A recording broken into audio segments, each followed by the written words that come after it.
you don't hear every day. Kerfuffle. Xylophone. Meandering. Scrumptious. Kerfuffle. Yeah. Kerfuffle, yeah? Yeah. Kerfuffle. Kerfuffle.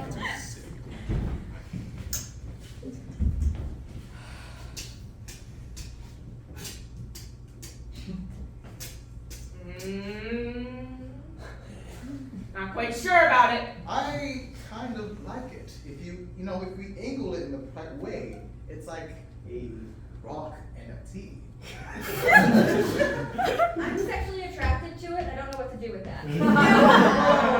Maybe that's the point. How much would you buy this? I'd say Oh, $1,000. 1,000, 1,000? 1,000. 1,500. 1,500, 1,500 going Once, once, twice. 2,000. 2,000. Oh! That's it. 3,000. Oh wait, that's 5,000, 5,000, 5,000. 5,000 my firstborn child. So. Damn it. I thought I was gonna lose that. All right, sign this contract in blood. Wow. Goodness gracious.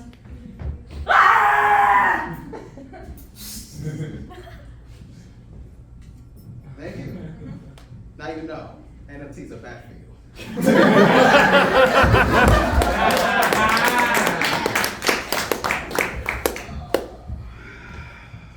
Tommy, get in here. Since I looked back in my car and it was big of a mess. It was big of a trash heap. Kerfuffle. A kerfuffle? Yeah. I'm wondering which one of you fucked up my car. A kerfuffle? That's the language I can only use because I'm an adult. And I'm the adult helper.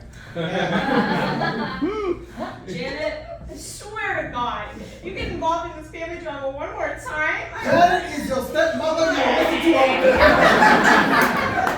Okay, calm down. Okay, we will clean the car. And fix it. Fix it, yes. And we will also accept money for it. Oh, I think you should clean the car with your tongue. I Yeah. think you wash the Yeah. car with your tongue. I think that is proper penance. Proper For penance. what a horrid act. What type of? Not cleaning the car with our tongues again. I got sick last time. Last And time. that's what you deserve. That was Jesus. Can we use our toothbrushes instead? Huh? Can we use our toothbrushes instead? I don't care. And we'll use it as your toothbrush. Okay, yeah. See, I feel like. And you have to use it. Yeah. Whatever she says. Whatever she says. So are we using your toothbrush? We're using both of our toothbrushes. And I want you to record it and then post it on the internet so the perverts can see it. Okay, I feel like I'm across this line. That's the line. Yeah. Suck. Yeah, this is my children. What? I thought this is like the point. This is why I'm because I'm, and you I think I made up the bubble into marrying you.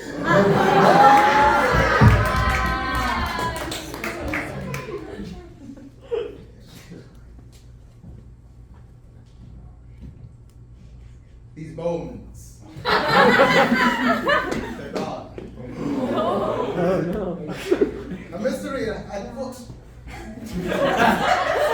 Where have the bones have gone? Detective! We got an update in the bone stealing case. What is it? Wait, let me guess. Dr. Rogers. Dr. Rogers, that bastard, we knew we couldn't trust him. I told you, forensic anthropology, that's not a real thing. Yeah. Never trust the doctor. He's just a bones guy. Who makes their entire thing just being a bones guy? That's not real. It's not even a real thing. You can't do a full-time thing out of that. Yeah, you can't even make a TV show of that either. No, not watch that. Anyway, I wanted to tell you that we found a bit of the marrow on the ground. Marrow on the ground. Marrow on the ground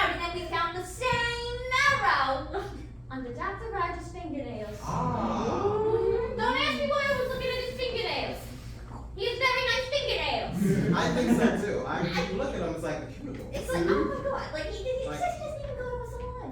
Like he What? just roll like that. Somebody was born that way. He's a dirty liar. Or a dirty Like liar. with the forensic anthropology co-op detective, this is just, Alright. this is a kerfuffle. I've never seen one. Wow, that's a word I never heard today. You know what I've been hearing? Alright, here's what we'll do. We're gonna act like we don't know. And we're gonna call in Oh, the doctor. I understand. I'm really gonna play it stupid.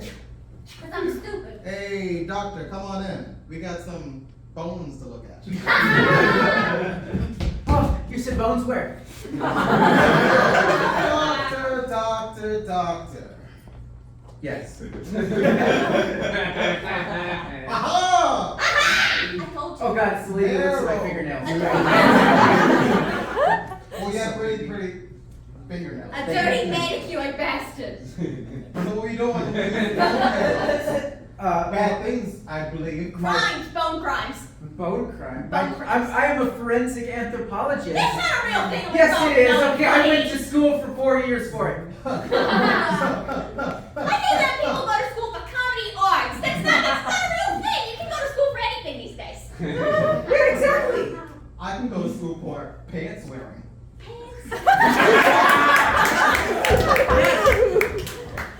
Okay, class. Now, this is a really important lesson today, folks. The pants that are straight leg versus skinny leg. Now, you think you might fit into the skinny leg pants on a normal day, but you always want to go with the straight leg pants because they complement your shirts every day. Yes? Teacher, what if I got curvaceous curves? Ooh. I'm trying to accentuate my curvaceous curves. That's a good point. That's a good point, Jim. And you know what? I think when you have those courageous curves like a person you might have, you gotta go with the form-fitting pants, okay?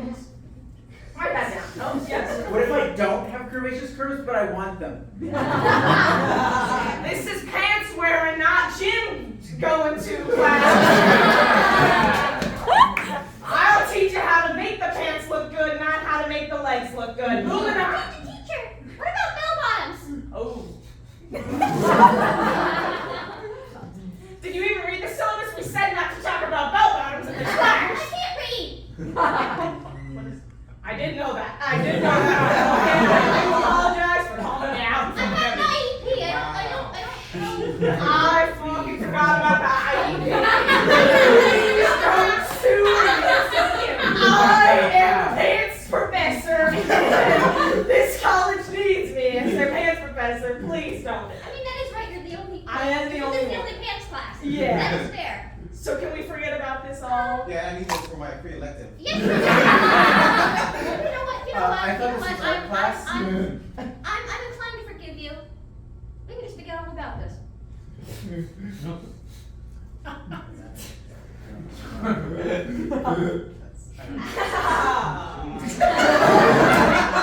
Those damn IEPs. Get you in the ass as professor. Now, moving on. We're not talking about the BB bottoms, and we're talking about the straight legs. Straight leg bands. Now, this is something that people don't always talk. Oh God, damn. I know, in the syllabus we weren't supposed to talk about shorts, but what about jorts? Or capris?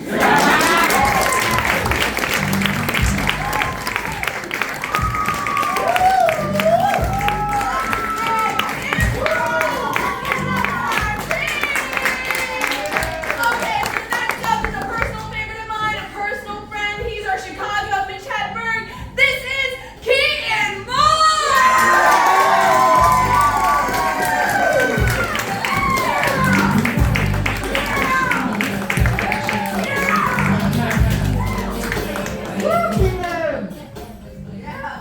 Hello? Hey, Tanner. Hey. I had an IEP. Dyslexia, so I never knew how to spell it, though. Because I get the words mixed up, Trevor. I get the letters mixed up. Anybody out there seen the Studio Ghibli movie Ponyo? This is my impression of Ponyo on a long-distance car ride. Pee! Ponyo has to pee! That was it. So the other day I bought a tin of Altoids, and on the box it says curiously strong. And I was wondering, why are we still curious on how strong they are? Feels like at this day and age we should know. And like we knew Coca-Cola was so good because there were drugs in it. But we don't know why these mints are so minty.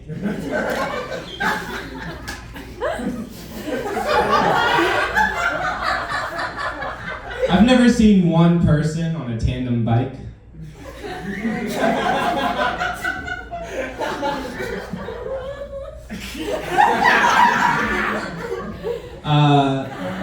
As a society, we tell time to do what? I'm not so sure. So I once walked into a 7-Eleven, yeah, the one by Ion. I walked into the 7-Eleven kind of late, and there's like 6 cops like at the checkout, and I'm like, that's just an insane amount of cops to be anywhere, you know? And but I walk in, 6 cops checking out. I walk in, ding dong. They all look at me. Okay. So I come in, ding dong. Turn and look at me, and I just give them a bad time to rob the place, yeah. And then I ran.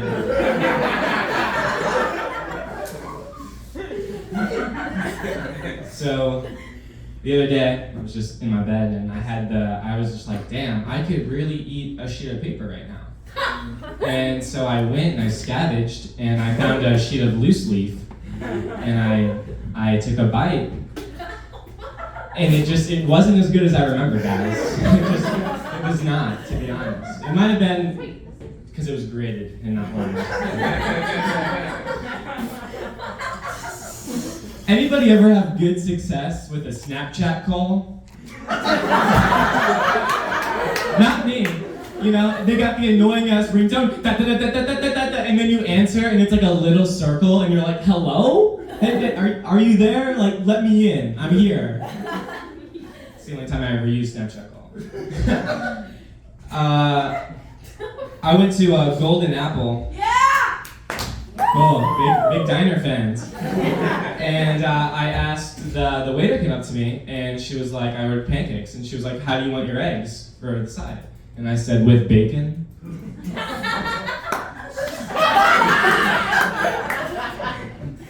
A big dream of mine is moving to New York. I've always wanted to live in New York. But before I should go, I should probably learn how to spell York. Always trying to put a U in there. It does not belong. So I was driving along the highway, and I saw 2 signs. The first sign said daily breakfast, and that made me think they have breakfast every day. If I went down to the lobby, they would have breakfast there at their hotel. But then the next sign said breakfast daily. That makes me think that they might not, like we have breakfast daily.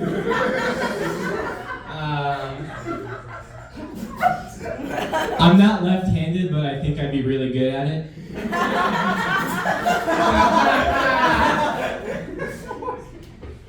So the other day I was on the CTA, and I saw this sign, as they do, they have the signs, and there was an ad, and it said, drive high, get a DUI.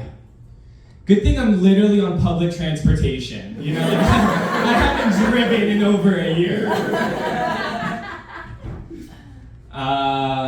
This is my running platform for president. It's change. Obama had hope. Mine is change, and I'm getting rid of it. Quarters, nickels, and dimes. Taking them out. We don't need them. We don't need them anymore. I would never say I have arachnophobia, but I would say, oh, there's a spider! Awesome. Thank you very much, everybody.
Lone Star Milk. No, fuck. Y'all got this. No, you guys are like so good. No,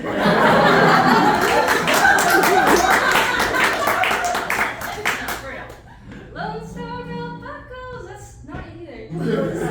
Lone Star Milk buckles and old faded Levi's, and each night begins a new day. Well, you don't understand him, and he don't die young. He'll probably just ride away. Mamas, don't let your babies grow up to be cowboys. Don't let them pick guitars and drive little trucks. Make them be doctors and lawyers and such. Mamas, don't let your babies grow up to be cowboys. 'Cause they'll never stay home and they're always alone, even with someone they love. Cowboys like smoky old pool rooms and clear mountain mornings. Little warm puppies and children and girls of the night. Them that don't know him won't like him, and them that do sometimes won't know how to take him.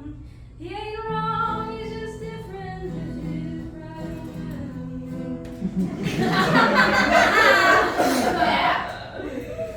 Yeah. All right, let's get into the presentation. So I've been thinking a lot about gay cowboys recently. Thank you. And since the song has been stuck in my head, the only natural progression is to make an interpretation of a 1976 country song as a queer manifesto and LGBTQIA anthem. Please refer to the slideshow for translations and pictographical references. And in this interpretation, cowboys are a metaphor for gay people. Next slide, please. Cowboys ain't easy to love and they're harder to hold. Gay people love in unconventional ways. Next slide. They'd rather give you a song than the Lone Star Milk buckles and old faded Levi's. Gay people like fashion. And each night begins a new day. Clearly a reference to club culture. Next slide. If you don't understand him and he don't die young, he'll probably just ride away. Now this is a perfect transition into what we're gonna see next. And it alludes to ideas of acceptance that the LGBTQ community often struggles with themselves and with life. And this as a transition is a precursor into parental relationships that are going to be discussed in the course. Next slide, please. Mamas, don't let your babies grow up to be cowboys. Don't let them pick guitars and drive them old trucks. Make them be doctors and lawyers and such. See, now cowboy kind of has a different connotation. So instead of like the more acceptance anthem era, it's more of like thinking about like parental societal views of LGBTQ plus folks that I mentioned, and possible elements of internalized homophobia, maybe. Yeah, next slide. Cowboys like smoky old pool rooms and clear mountain mornings. And LGBTQIA plus people are not a monolith. Next slide, please.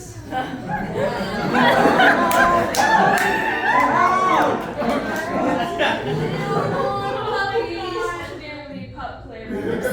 Little children, you can make great youth teachers. As shown by TikTok. And Thank you. Next slide, actually. Them that don't know won't like it, and them that do sometimes won't know how to take them. A little heartfelt, you know? Sometimes gay people do often face adversity. Next slide. He ain't wrong, he's just different, but his pride won't let him do things to make you think he's right. Right?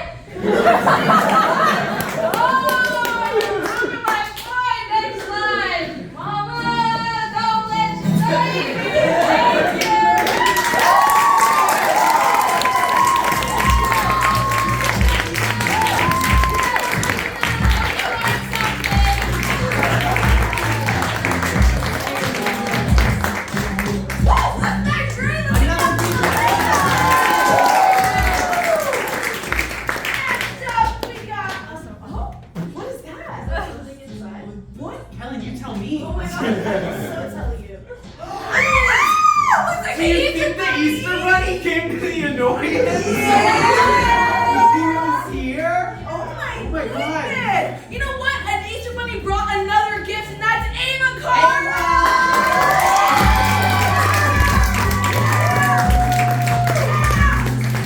Oh my God, today. First of all, the last time I wore these pants, I was 2 sizes smaller, so if I have camel toe, don't tell me. I've been watching a movie series recently, and I think it's a fucking masterpiece, and I'm gonna tell you guys about it. That movie series is Disney's Descendants. Okay, for those of you who don't know, the first row. Disney's Descendants follows the children or descendants of classic Disney villains and heroes. Okay? So, let me set the scene. There's 2 islands, okay? Oregon, dope fucking name. Oregon, that's where all the princes, princesses, fairy godmothers and shit, they live there. And then there's the Isle of the Lost, which needs better branding, name's too long. That's where all the villains, accomplices live, okay? Now, in the first 10 seconds of the movie, they tell you all the main problems with the Isle of the Lost. There are 3. Number 1, no magic. Can't give bad people magic, makes fucking sense. Number 2, there is a force field around the island, okay? You can't fucking leave. If you want to try, you can't. You'll die. And they make that very clear. And number 3, there's no Wi-Fi. So if you decide to commit a crime, you can't be like,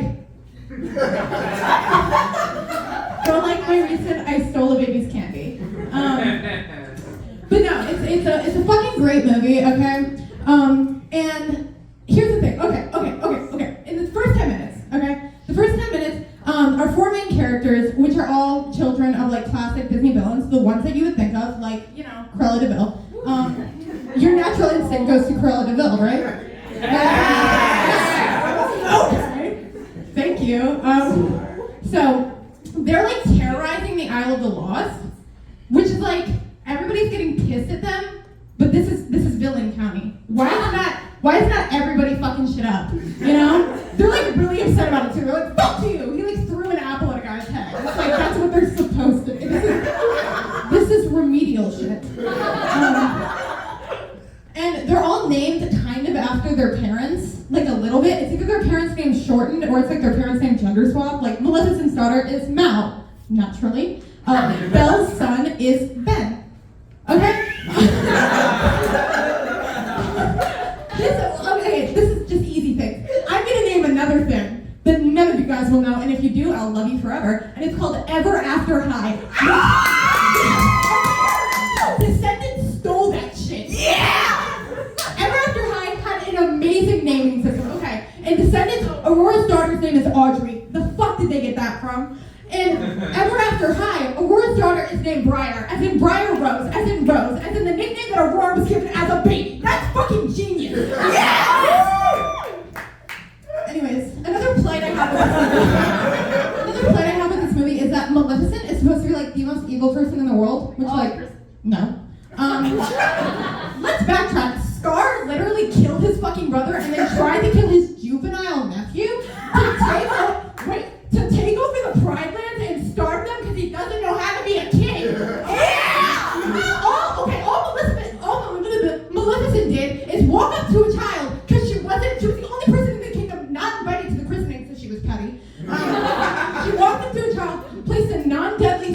to keep her young for 100 years until a man who treated her right came and woke that bitch up. Exactly! That's fine! You are doing God's work right now.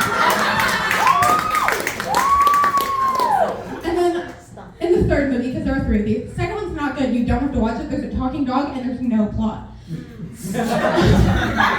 In the third movie, you find out that Mal, daughter of Maleficent, has a dad.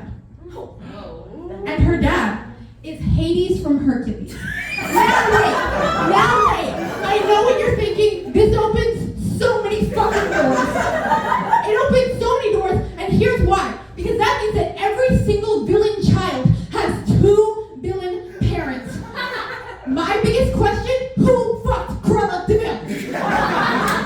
But don't worry, guys, because I have the fucking answer. Okay? I have the answer. The person who fucked Cruella de Vil. To give us Carlos, R.I.P. Thank you, R.I.P.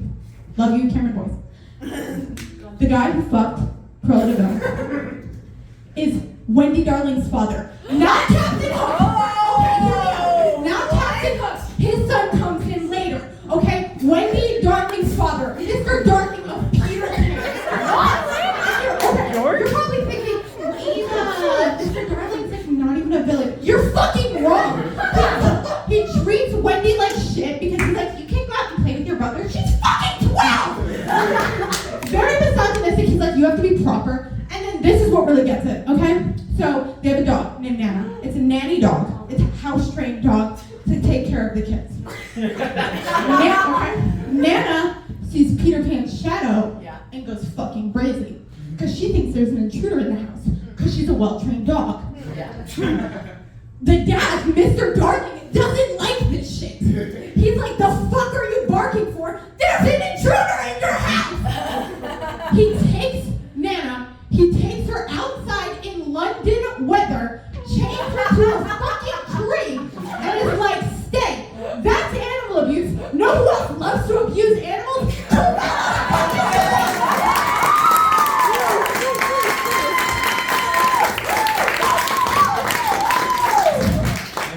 Thank you guys. That's actually all the time I have.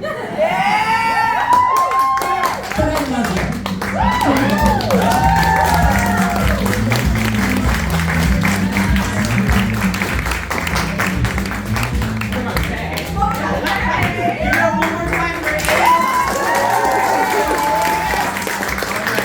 Next, we're going to welcome to the stage Caroline and John.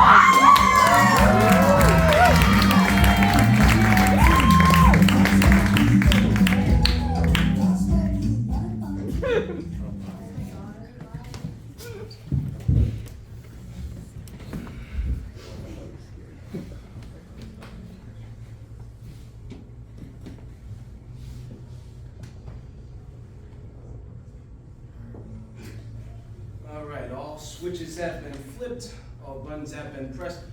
I've just vacuum sealed my junk into this spacesuit. Are you ready to go? Yes, plotting course for Dwarf Star JTF1901. Estimated arrival time, 272 days. Damn! That is a long time. Tell me, is there anything else to do on this ship besides fly the damn thing? All they sent me up here with was the operations manual and seasons 2 and 3 of Friends. Didn't even send. Okay, whatever.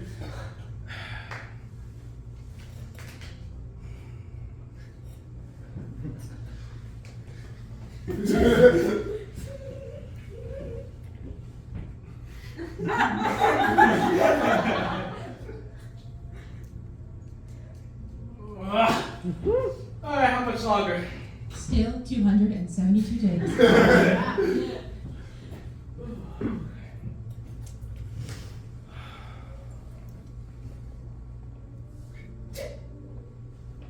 Fine. We got some time to get to know each other. So, what's your sign? My universal spacecraft call sign is NA1SS39. No. You're doing it wrong. Here, watch me. Hi, NASS 1, whatever your name is. My name is Charlie. I'm a Sagittarius. I love long walks on the beach. Can I get you a drink? I don't have a mouth. But if you were to pour a little antifreeze on the tank over on your left, it might feel like drinking. I think. I don't actually have any basis for comparison. You know, NASS 1-3, the way the sun shines off your hole is absolutely stunning. I mean that very literally. It's like blind spots from the last mission. Oh, stop it, you. Oh, and the way you monitor those oxygen levels? I love a girl who can take my breath away. Well, Charlie, you're a great pilot. You know just how to handle my gear shift and play with my wires. I'd love to oil up those gears.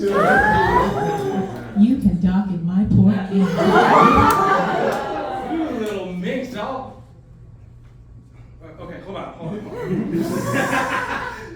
See, this is normally the point in the night where I take you home, but something tells me that's not gonna work. What gave that away? Wow, did they program a mouth into you, or did you just come like that? No. They couldn't delete it if they tried.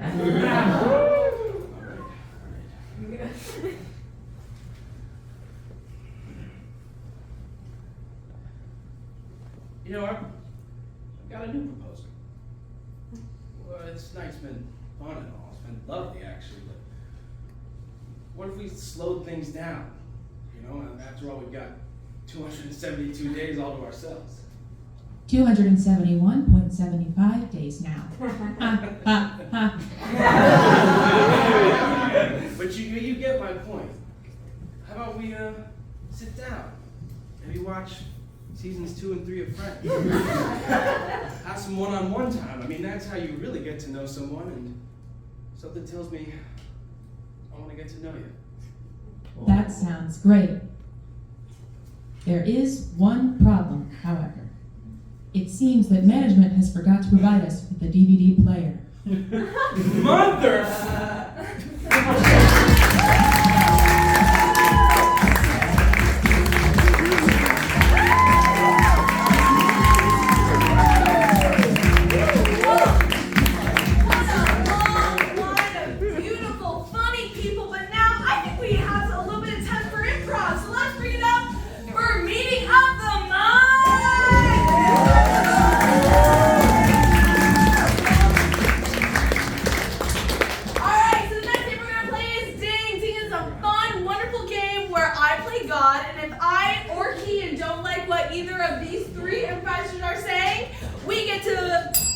And they will have to take back the last thing they just said and make a brand new choice. So for our first suggestion to start off these beautiful improvisers, can I have a suggestion for a location? Gas station bathroom. Disney World. I heard a gas station bathroom. Lights up on gas station bathroom. You don't really think sanitary when you think gas station bathroom, but this is really a cut above the rest. Oh yeah.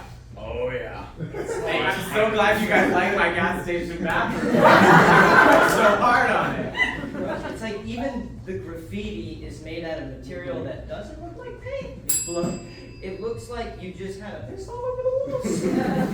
It flows. Space should be a bathroom. I was gonna say, like the eggshell wall really benefits from like a mellow yellow.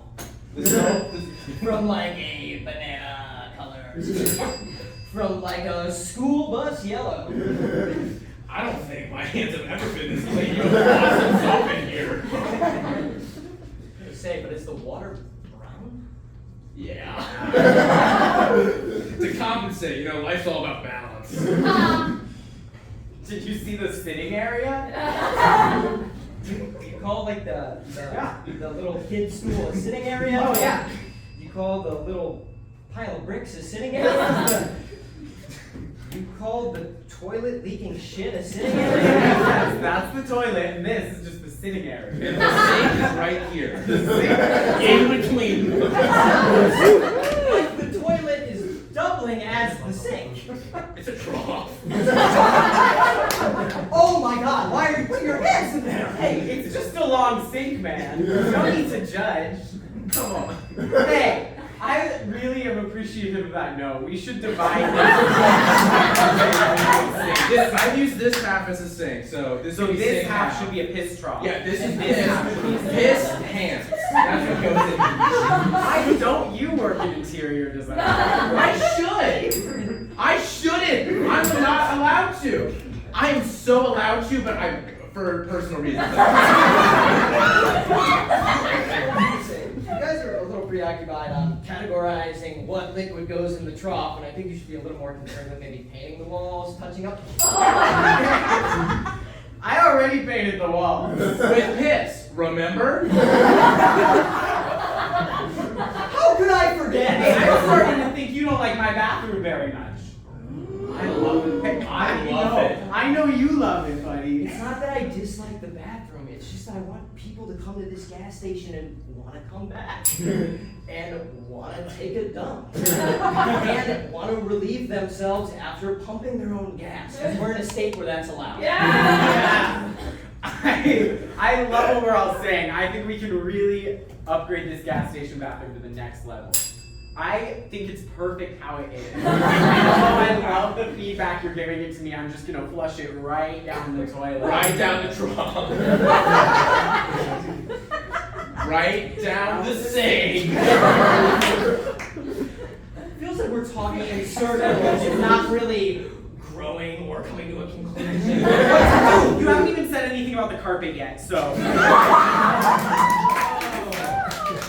Do I even need to tell you about tile floors, for God's sake? Shag carpeting in a gas station bathroom? It feels so good on my bare feet. It feels good on my hands. You're drying. I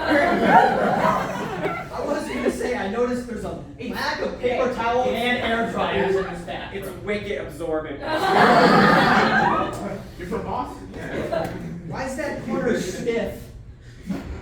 That's the piss side. The whole space should feel like a bathroom. Yeah. So in terms of maintenance, do you take a vacuum in here every now Well, and I again? Or just are you built mopping it. the floor? I just built it. I haven't gotten to that yet. Haven't cleaned it yet. It looks like you've been doing a lot of work Yeah, in I'm here. doing a lot of work in the bathroom. Is that what you call construction? Hey. Is that what you call progress? Is that what you call being a good gas station attendant? Is that what you call being a friend?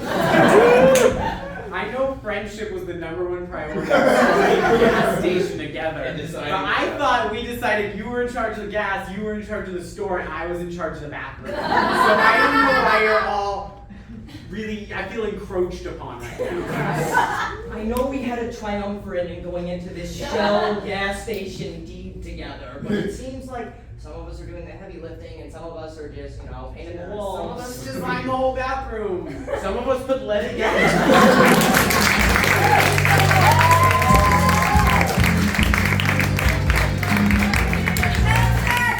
We have Justin!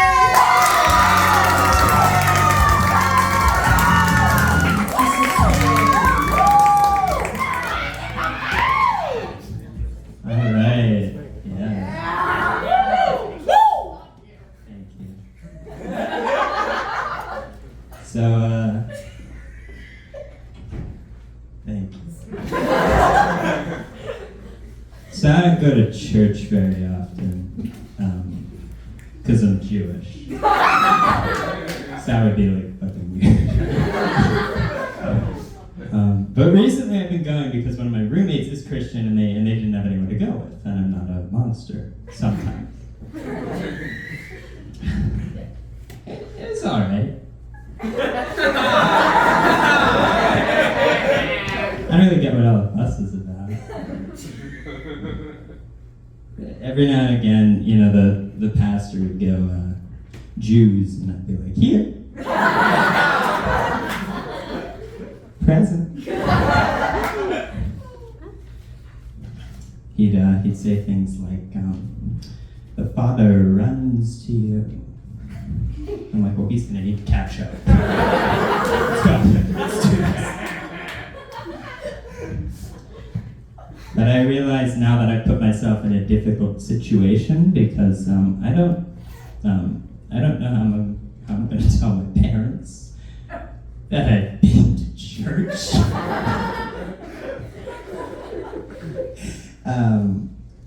They can only take so much. When my family found out that I was going to a Catholic university, they started talking about me the way an eyewitness would describe a serial killer. It just seemed so normal. I think it's the parents' fault, personally. But it's not that I like church. I didn't. But I also don't like synagogue. I'm very Jewish, but I've never been a spiritual person, right? Because I think it's depressing. I don't know. Like Passover just happened. Passover's a great example of this. Do you guys know the story of Passover? Yeah! Oh, well, I'm gonna tell it to you anyways. Yeah! So basically, the Jews were slaves in Egypt. Because when are we not? And the Pharaoh was scared that the manual labor was making the Jews strong and we were gonna rise up and kill everyone and take over. Because when are we not? And he had this brilliant idea to just murder all the Jewish baby boys. Because when are we not? And he did it by throwing the baby boys into the Nile where they were eaten by crocodiles. Which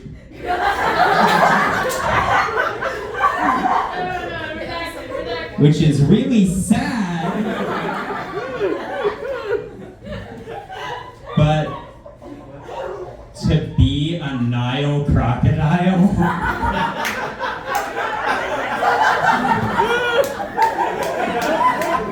looks like someone's prayers were answered.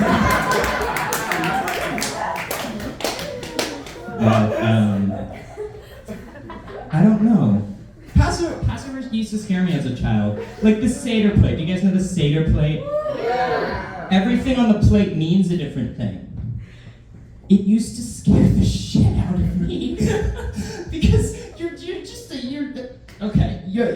get halfway through the Seder, which by the way takes a fucking hour, right? Because there's so much more. Moses talks to God. He talked to God, and God says, hey Moses, I don't like this Pharaoh guy, I'm gonna make everyone in his country hate him and then kill his kid. And Moses loves that, so he goes with it, and you have to tell the story every year.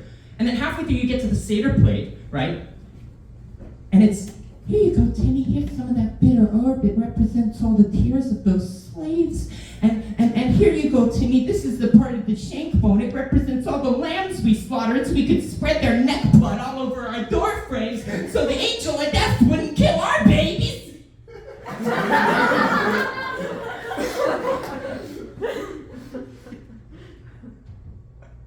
Dude, I was 6 the first time. Thank you guys, that's my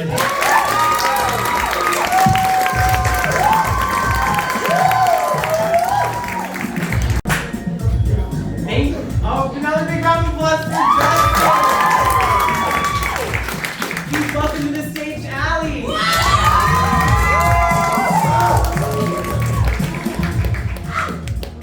Hello, my name is Harry Styles. I'm 6 foot tall, I'm 28 years old, and I'm from Redditch, England. And I would like to thank you for this opportunity to audition for the musical theatre programme at Carnegie Mellon.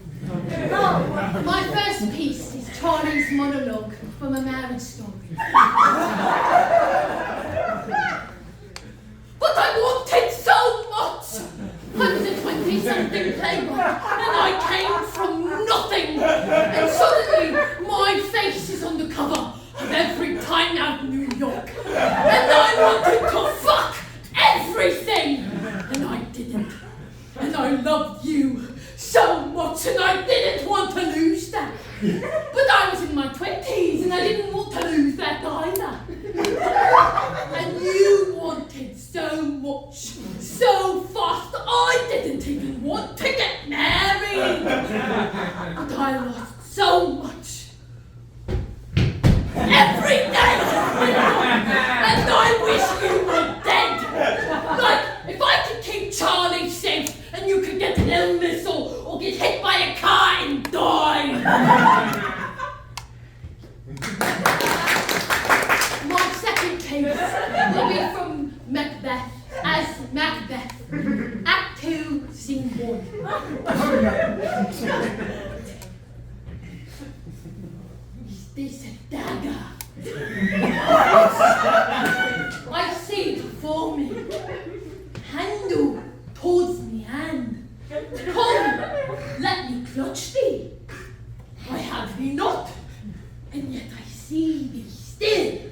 heat oppressed brain.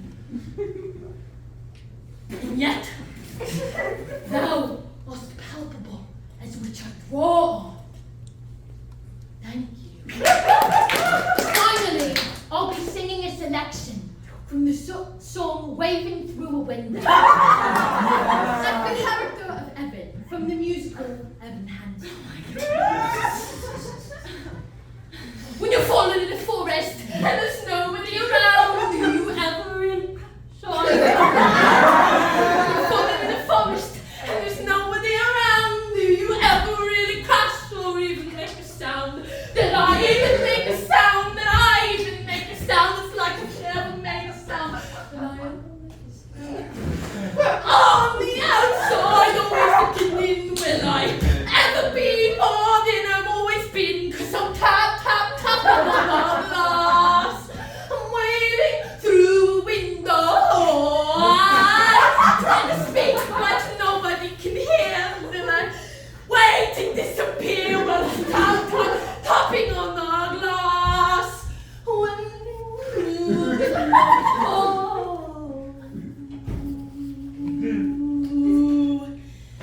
Thank you, and thank you for moving my date for my Coachella performance.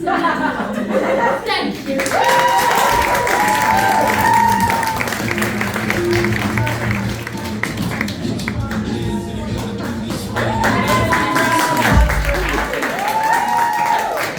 Now for something completely different, please welcome to the stage Logan.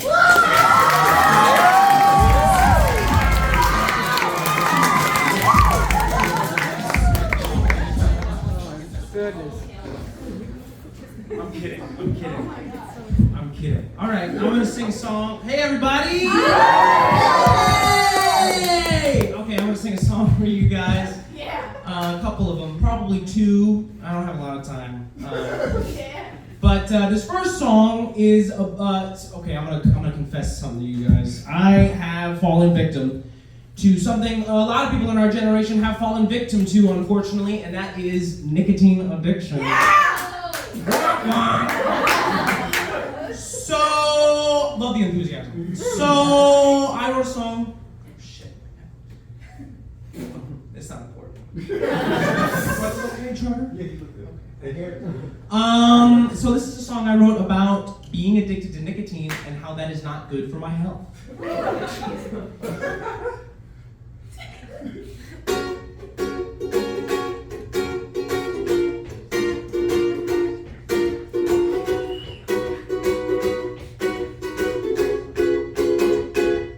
I got a curse that I should break. It's a tough path you can take.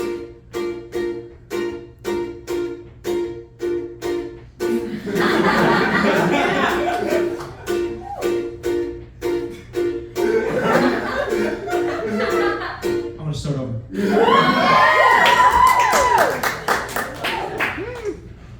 There's a curse that I should break.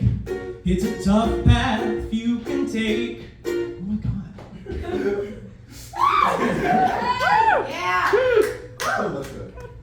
Thanks, John. Oh! Duh. There's a curse that I should break. It's a path that you can take. For I'm forced to think I need a little thing called nicotine. Smoking cigarettes, the bomb. Vaping's great, don't tell my mom.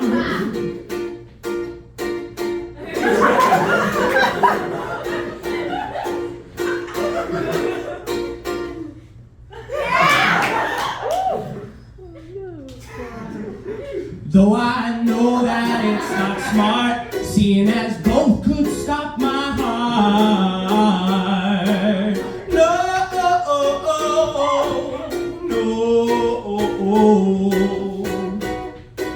I gotta quit cold turkey. Oh, nicotine tastes really good. Take a puff, don't think I should. Posh, Jewel, or even Views, doesn't matter what I use. Get it 'cause it feels real nice, but I can't keep doing this all my life. I just know I'd feel dirty if I'm vaping in my 30s. Uh-oh. No, I can't be vaping in my 30s, no.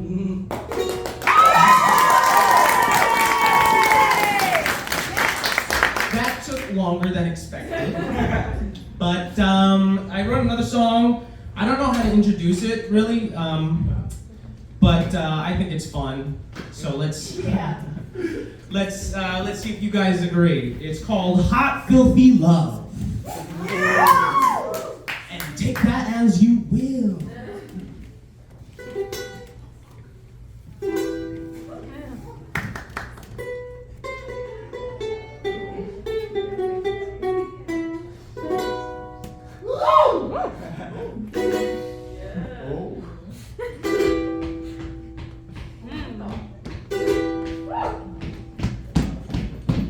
I won't say my name if you don't say yours. This can be our little game. Get down on all fours. Show me what it's like to hurt. Make me feel alive. Just don't take long, I got work. My shift starts at 5. We're making hot, filthy love in a grungy motel. Shove that bottle up my ass. I won't kiss and tell. Come on over, baby, lick me all over, please. When you step on my balls, it makes me weak in the knees.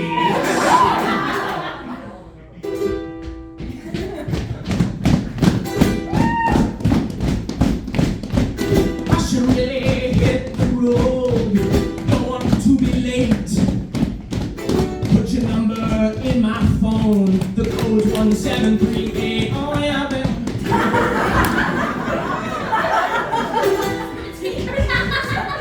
Keep starting. Oh shit.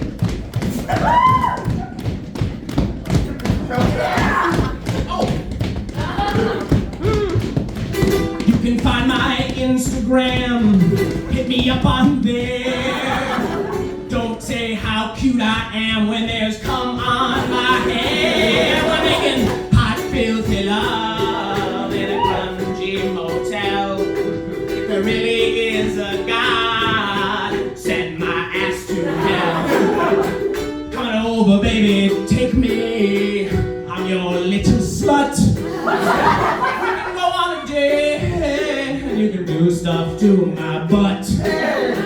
Hot, filthy love. Everybody! Hot, filthy love. Yeah! Hot, filthy love. Hot, filthy love.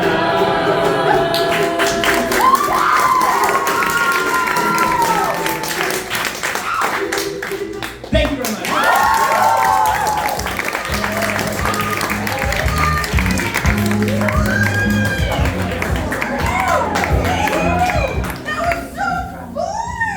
Another round of applause.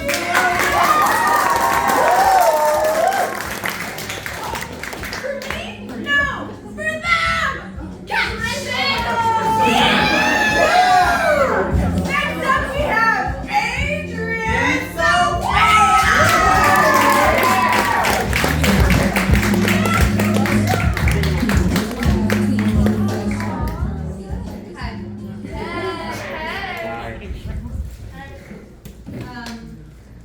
Hi.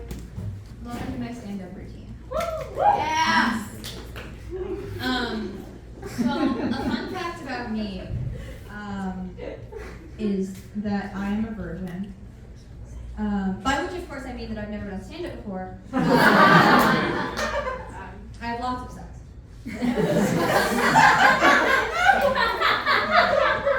But I've never done stand-up before, which of course means that I will be financially compensating all of you after this performance. That is a lie and a joke. First of all, because I'm perfect. And could never do anything wrong. And second of all, because I barely have enough money to compensate my body with food. So there's that. My mom keeps paying my rent. I think we're doing complicated like social cues dance where she's like, let me pay your rent, and then I'm like, no, I'm an independent adult, and this is my symbolic severing of the umbilical cord, but you're such a great mom for offering. And she is a good mom. I don't know why she would feel the need to prove that. But the thing is that I can't say no because I have no money. And maybe I'm wrong. Maybe she doesn't feel the need to prove it, and I just, have weird ideas about whether I'm worthy of kindness. But anyway, she keeps paying my rent, and I'm kind of just waiting for her to call me out on that.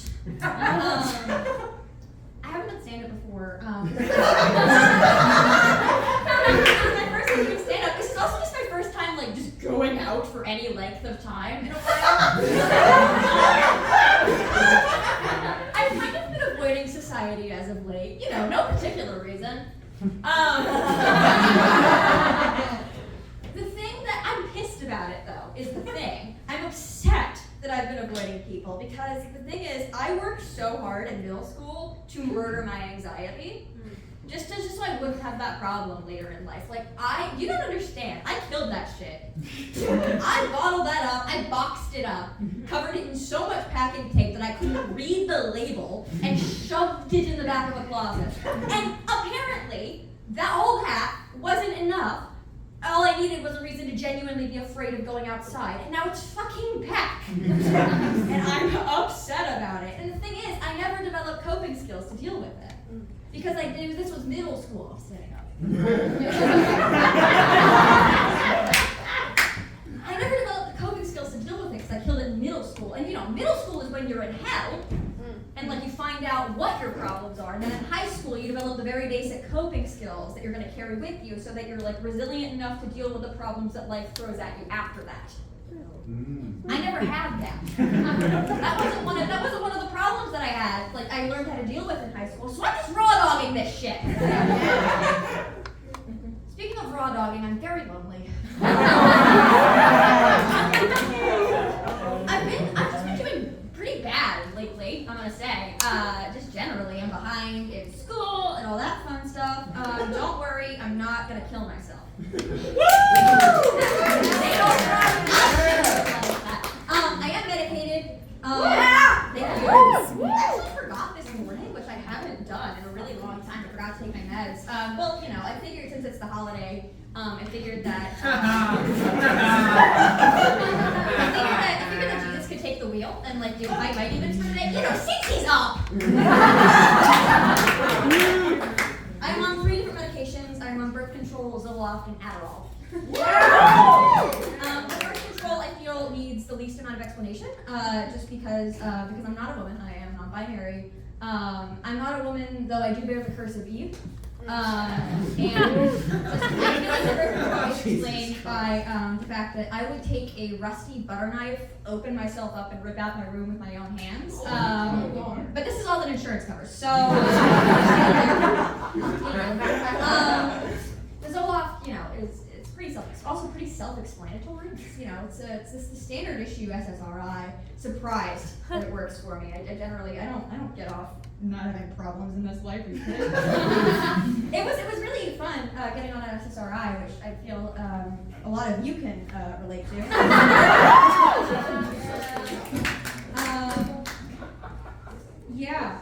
The Zoloft, getting on an SSRI is a fun thing because it kind of feels like making a deal with a fairy tale witch. You're gonna get what you want, you'll get what you ask for, but you might also turn into a toad. But have you ever heard of a toad that committed suicide? The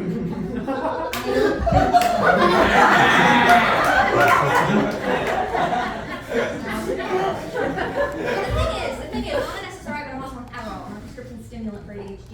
And the thing with that is that if an SSRI is a fairy tale witch, Adderall is the fucking lady of the lake. You have given me Excalibur, and now I can do my laundry. It's wonderful. Truly, it's night and day the way they affect. By the way, happy Easter. You know what? May we all recover from our really bad Friday nights spectacularly.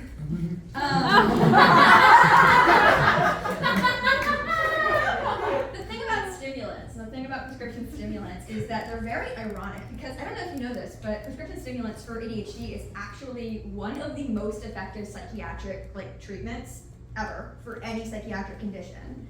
But the thing is that they are horrendously inaccessible. First of all, they're a controlled substance because it's meth. So they're just a pain in the ass to get. And then also, it really just feels uniquely ironic that the treatment for forget shit disease is to remember a mundane task every day. Sometimes in the middle of the day. I wouldn't remember to breathe in the middle of the day if it wasn't automated. It's not fair. Another thing that's not fair about me being on stimulants is that I am fatigued, generally. There might be something wrong with my body, that's why I sat down. I can't stand up for very long without feeling like death, which is unfucking fair. I thought we understood each other. Like, we had like a trade-off thing going where it's like, no, we got a fucked up brain, but like, we're mostly fine in this department. I found out that we might be in breach of that contract, which is, okay, my body's not a temple, but it is like, it's like a hospital chapel. There is some work being put in to maintain this. Nothing's abandoned. It's still a sacred space. I thought that being on stimulants might fix the fatigue. I'm hoping that, unique sentence, I'm hoping that it's just depression. I thought the stimulants might help, give me more energy, it's math. But it turns out I am just tired faster. Which is really fun.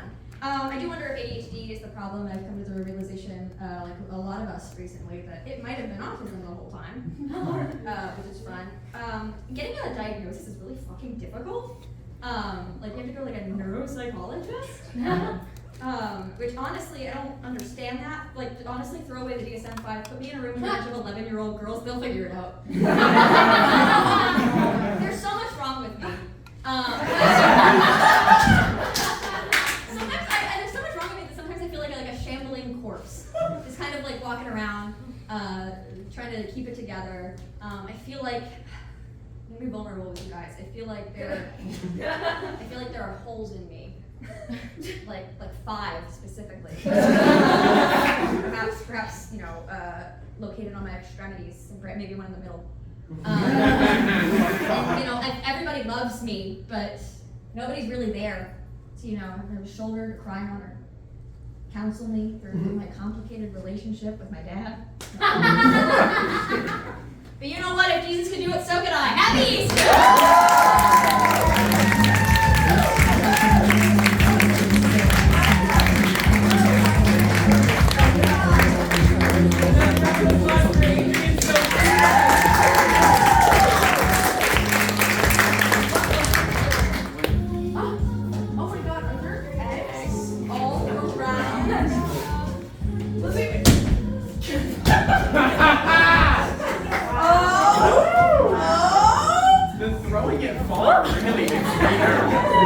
Someone get it? Yeah! Anyway, next up we have a pink-haired genius, a comedy god! Robert!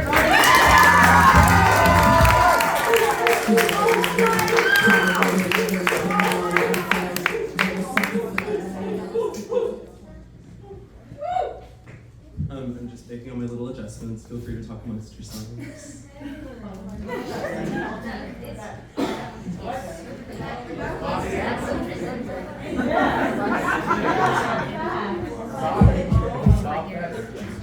Okay. So I recently quit my job at a dog daycare. It was a very slow rollout. I was put on probation for being unkind to dogs. I didn't kick them. You guys are like, oh my god, unkind to the dogs. Yeah, so what? I wrote an essay about why it's okay. And here it is.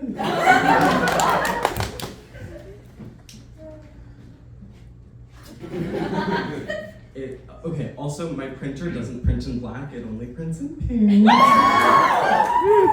clap for that, it sucks. It's a bad printer. But I can can see it in this light. The Friday morning shift is the worst time of the week to schedule a college student. I always made it on time, just without enough sleep and bread to soak up the remnants of Thirsty Thursday. This Friday is no different. A dog handler passes me on my way into the play area. I'm technically just the receptionist, but I'm filling in for my coworker who ran into traffic on the way to work. It's the third time this month. Frankie is here, but the warning comes too late. The French bulldog has trotted over to me and taken a diarrhea near my shoes. I don't like Frankie, and he doesn't like me. I first met Frenchie. An adorable name unsuited to a creature of its trollish quality. When the owners stopped by the dog daycare after hours in hopes of getting some time to play, they looked like they had blown in from a Hallmark movie, and at that moment I hated them for how picturesque they looked while I was elbow deep in dog excrement. When I explained that we were closed, they tried to explain that it was his birthday. Evidently, they wanted to give him my overtime hours as president. I didn't let them in because these people were crazy, stupid, or both if they thought their dog would understand the gesture. I didn't feel safe alone with them. I don't feel safe alone with any luxury breed dog owners. There's a lot of delusion required for people to see themselves outside of the bounds of evolutionary law. I would give anything to read a psychiatric evaluation of the owner of a Persian Greyhound. Frankie fights other dogs and loses every single time. I like to wait a moment for the loss to be definitive before breaking it up. He's just been smacked across the room by a much smaller beagle. I need to do something with him before he's reignited with a sadomasochistic thrill to do it again. To do nothing would make me complicit. Dogfighting is a felony. I pad towards him and he spots me crouched, arms outstretched with the clear intention of disrupting his current state, and he rolls to the floor with a smile. The weight of this dog is distributed strangely. You've all seen French bulldogs. It makes him look like a large, hairy tick. Round, no neck, short little legs, and a face that seems to protrude from the vascular lump that is his body. It's not impossible to pick. Fuck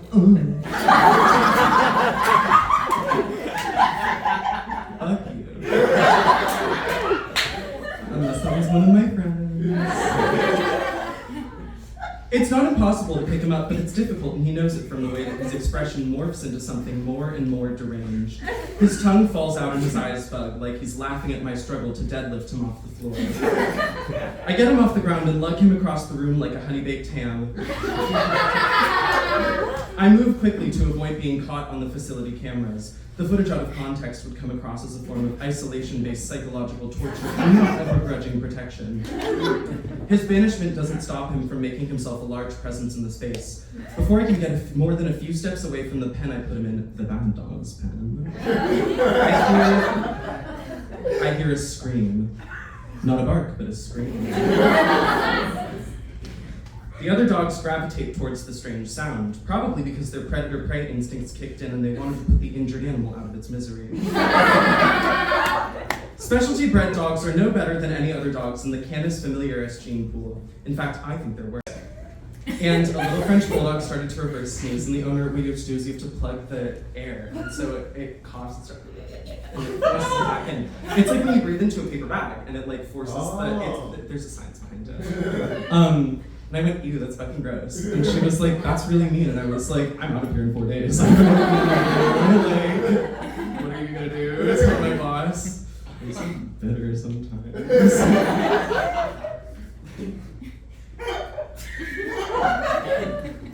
But they're entitled. I blame the way their owners pamper them. Multiple layers of dog jackets that when removed reveal dog sweaters and t-shirts and crop tops and bralettes and cut-up vegetables packed for lunch, brand deals on their Instagrams. It all gives them a sense of untouchability, but I refuse to play into that eugenic favoritism. The yelling gets worse and my throbbing head can't take it much longer. This bark is another horrendous little superpower afforded to him by his pedigree. Though it goes against all of my beliefs surrounding dog breed equity, his punishment would have to be short-lived. I'm hungover after all. I lug the ham over the side of the pen and return into the free world. The first thing the newly freed Frenchie does is push a labradoodle off my lap so he can claim it, presumably to offer a truce after my kind gesture. And as he sits, I resign myself to my new job as armchair and unbreaking eye contact with the security camera on the wall across from me. His owners are probably watching, but they don't see the scratches and wet spots doled out to me by their little abomination against natural selection. They just see that he's having a good time, and I'm happy to give him that for Chicago minimum wage.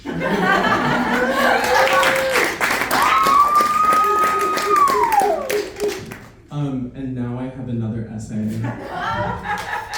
And surprise, surprise, it's me being a hater again. Does anyone know the "You Are Beautiful" signs? Yeah! Oh, give me a break. And here's why. An open letter to the "You Are Beautiful" mural on the wall of my apartment building. I first noticed you when I was taking out my garbage. That's because whoever painted you decided that the best place would be directly above our building's dumpsters. We got off to a rocky start. You might have seen me roll my eyes and back up to get the perfect angle when I banked a garbage bag off the wall for it to slide down to the family of rats in the garbage bin. Well, there's a perfectly reasonable explanation. I don't like you. You and your fellow "You Are Beautiful" murals are one of Chicago's great contributions to contemporary American art, indexing everything from the bean to the graffiti in the second stall of the pizza place near my apartment that reads, "Vaccines neuter."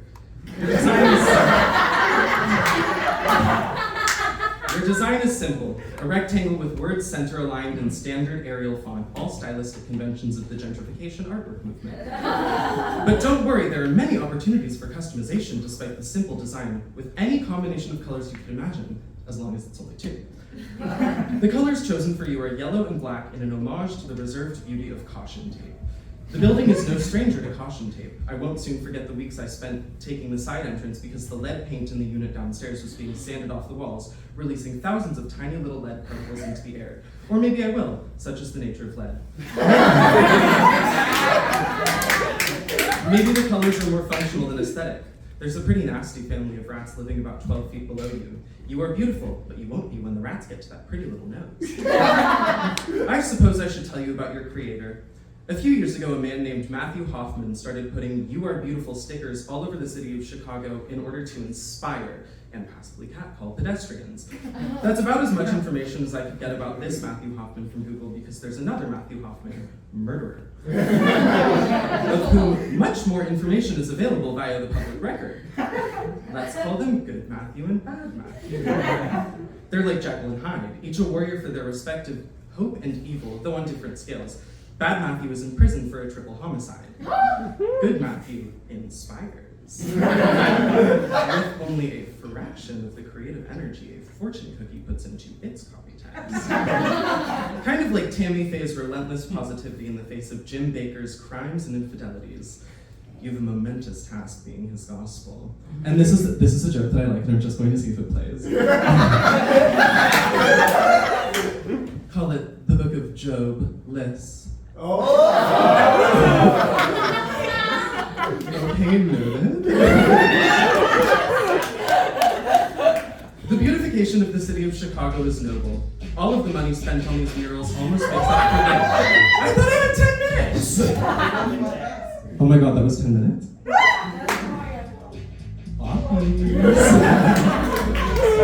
Well, anyway, thank you guys for listening to this.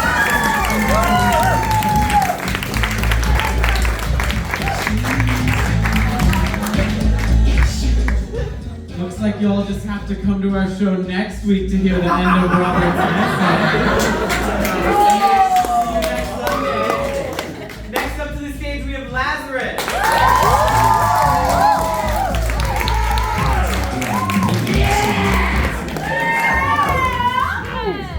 How you guys doing? I couldn't stand up, but I'm also a poet. I don't know why I did remember that, but yeah, I got an outside to me. Like poetry. I got short time this time, so I'll be quick with it. All right. Hold on. I got a poetry book. shows all my oldness. So poem zeros. All right. What is so little about the Little Mermaid?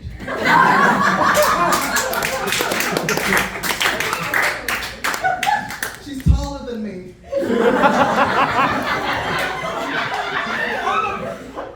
So baby, let's not go.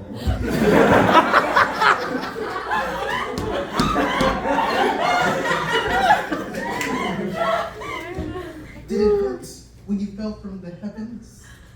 No. It hurts to look at you, you're ugly. What's so little about the little rascals? In a trench coat, they're still taller than me. Wow. Wow. I'm doing poetry and comedy. I might be the new Bo Burnham. No. I'm different. I'm black. Can Bo Burnham do this poem? I'm walking down a street, concealing a horrible weapon. It's called my brain. Take me away or shoot me. Dealer's choice. Yeah, but can Bo Burnham write that one? I feel like he could have. They were all given an award. She's so brave.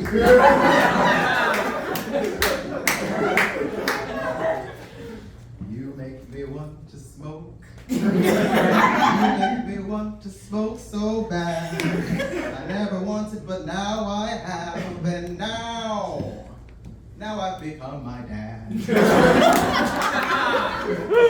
I've had these thoughts, organizing thoughts, maddening thoughts about kids these days. I'm losing hair, hairline receding, and worst of all, I want to start a family. What type of sick shit is this? This new adolescent puberty where I urge to provide and be responsible for the existence of others. Maybe I'm developing a God complex. No, much worse. I'm becoming my father. The urge to tell bad puns. The urge to beat my kids. To lecture you about the stock market. I got the urge. I gotta find someone to breed. So I can feel big about myself for once in my life.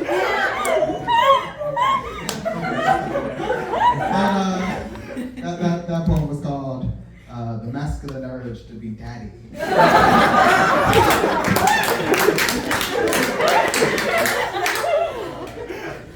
Wow. Much earlier in the song, and now I'm doing comedy. I must be the new Bo Burnham. Or Garfunkel Notes. I could be the new Garfunkel Notes. No, I'm different. I'm black. Garfunkel do this. Actually, I'm low on time, so I'm gonna sing it. Nigga! I feel like, no, Garfunkel Notes can't do that. Maybe, I think it's subversive. Yeah, maybe Bo Burnham. I said nigga, right? And, as Bo Burnham, I can't say this, so I'm just making a statement. I'm so brave. Last thing,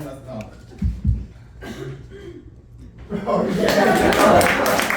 Wow. I'm dancing, doing comedy. I'll just be the new One last one was, okay. What's so little? What's so little about the little engine that could? It's a train, it's tall because it's an engine, it's train. Listen, it's not little, if it's 6 foot tall, you can't call things little things. You can't call everything little. What? All right, we'll end it right there.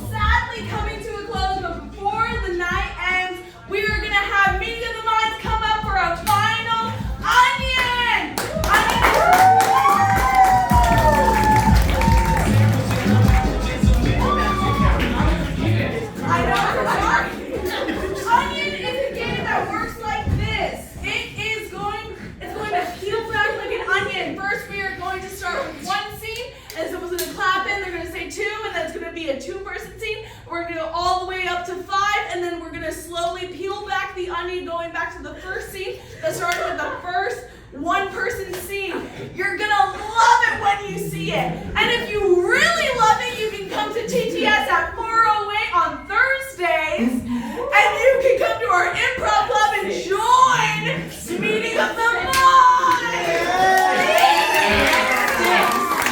Okay, so for our first suggestion to start off our first 1-person scene, can I have a suggestion for a time where you might perform a monologue, like a funeral or a After murdering your dad. Patricide! Patricide!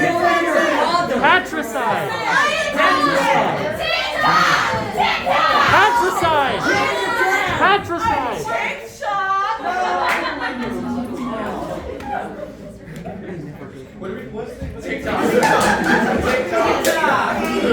Hello and welcome to my TikTok channel. Thank you so much for coming. My name is Jesus Christ, and here is my new book that I wrote, The Memoir of Jesus Christ. Now, you can buy my new merchandise at theogjc.com, and then from there you will see the Old Testament, the New Testament, and my brand new Jesus Christ, the memoir. What happened?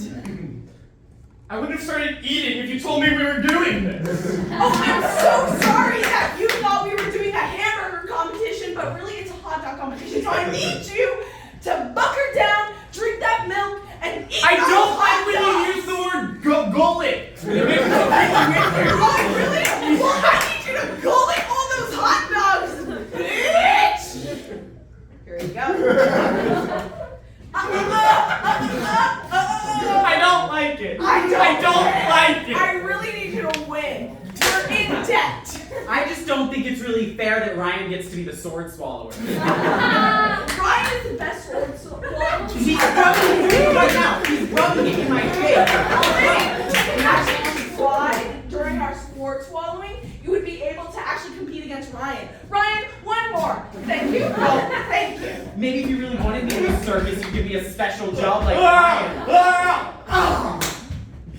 Alright, get in line. I gotta check y'alls for lice. Yeah, you're fine. This is the worst Saturday ever. Yeah, sorry you gotta come to school on your weekend. So you Mom, gotta check for lice. You're the worst principal I've ever had. I'm your blood and your respect me as such. No, I haven't. I haven't. You know, I haven't. So, Jake is the reason why we have lice. No, he has dandruff. He just needs head and shoulders like the rest of you. I think he has bugs in here. I have bugs in my hair. An enemy of the people. Okay, so do you like this head massage? It's okay. What could be better about it? If I was sitting down. We're gonna get our massage badge So for are sure. you the only one having snacks? Good to know. I feel like we're always It's okay. It's okay. I'm gonna get up now. It's okay. I'm done with it. Really. I liked it for a bit. Maybe a bit too long. So you paid for a full 45 minutes. No, I know. And I still have snacks that I need to eat. No, I'll sit back down on the ground and you can just keep going. Alright, I'm gonna go. I love it. I love it. Here, if we get his lice You guys out, can't won't just have to touch the lice. That's gonna be contagious. You're gonna spread it all over your face. I have lice. Larry, the lice man, they call me. I'm gonna go I get have the lice. assistant You principal. have lice. Big trouble. And for my next trip, this sword shall be swallowed. No! You're not ready! You're not ready! Both of you! Please, you're gonna kill yourself! No! Then so be it.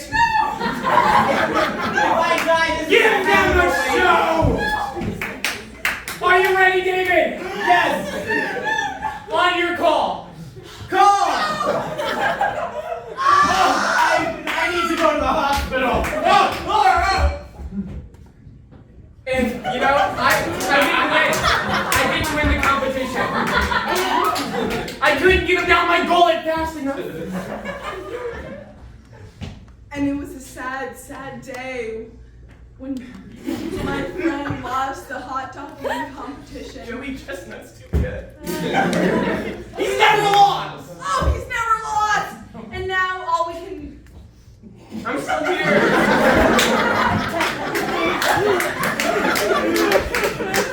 Now all we can do is hope for next year. Because next year...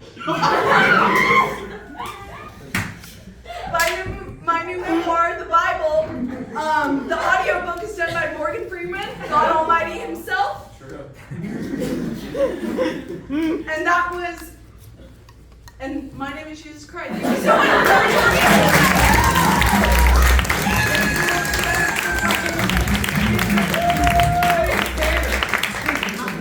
for Meeting of the minds. We practice in 408 at TTS from 6 to 8 on Thursdays if you're interested. That's 408 Thursdays, 6 to 8, the theater school. Sometimes it's at 5. Thank you guys so much for coming to our show. Sometimes it is. Thank you so much for coming to our show tonight at Pickle Jar.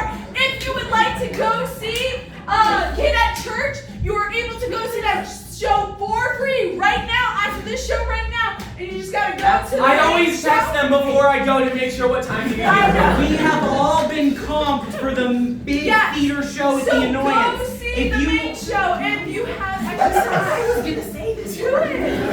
It's free. You're already here. Walk right over there. I show up at 5:30. And next week on Sunday, next week we're gonna do this all again. So I hope